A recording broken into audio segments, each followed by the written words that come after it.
Hey, welcome to Graphic Policy Television, GPTV. I'm Brett. In my hands is The Librarian of Auschwitz, based on the book by Antonio Iturbe. This is based on a true story. Iturbe's book is a real true story. It's about this woman named Dita Kraus. She was a 14-year-old girl who was sent to Auschwitz and wound up becoming the librarian of part of the camp.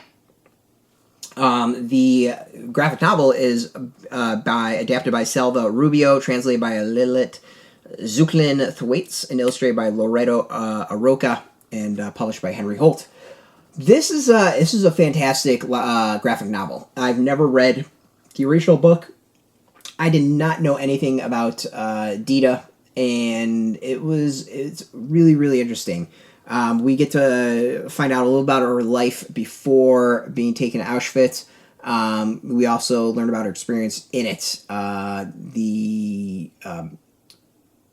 some of obviously the horrible things that happen within the camp, but a little bit more details about the camp that I had no idea. That there was this kind of separate part of the camp that was geared towards families, whose entire role that seems to be to try to trick the Red Cross.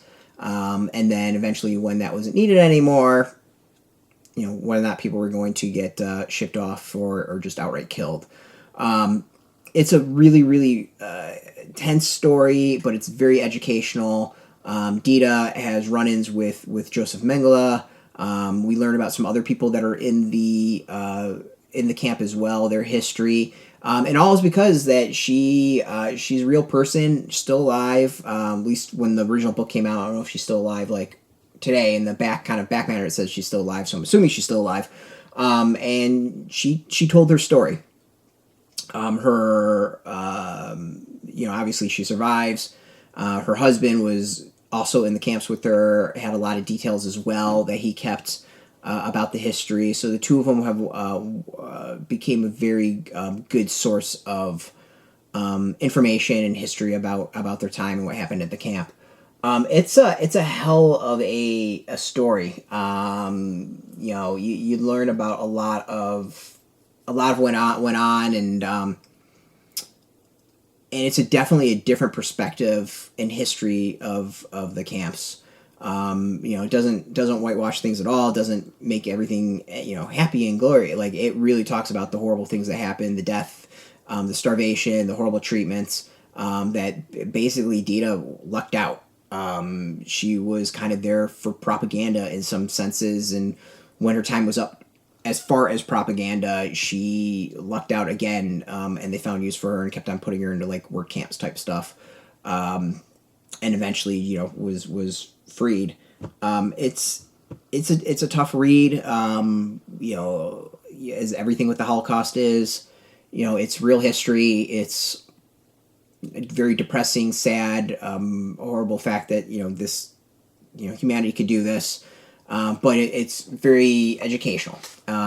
It's important to chronicle this stuff and make this history known. So this is a lot of history I had no idea about.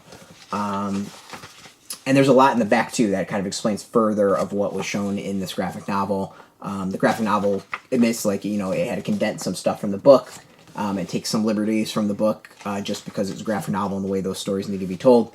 But it gets its point across. I think, the basics are there. You learn a lot. You learn a hell of a lot.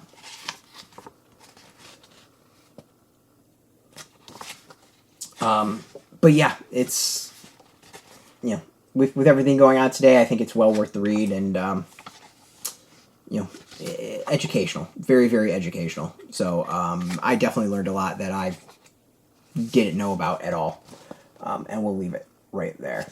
I think art's solid. It's, it's not depressing. It's not, it has a nice balance as far as what it needs to do to tell its story, if that makes sense. But yeah, this is very educational. I learned a lot, and I think I know a decent amount about the Holocaust. So, well worth reading. Very, very, very well done, and absolutely well worth reading. You can go get this now out in comic shops. We got a link beneath this video. It'll tell you where a comic shop is. No Shop, No Problem. We'll have some links as well where you can purchase it. There'll be affiliate links, so we do get a small percentage by doing that. You'll support our site. So thank you. And I want to thank you all for watching. Just watching, you help support us as well. And also Henry Holt and Company for hooking us up with this review copy. Thank you for that. If you're into comics, if you're into graphic novels, check us out every single day at graphicpolicy.com. We're on Twitter, Facebook, YouTube, Tumblr, Instagram, and TikTok and Mastodon, all at Graphic Policy, keeping it nice and consistent. Until next time, never forget, and keep it geeky.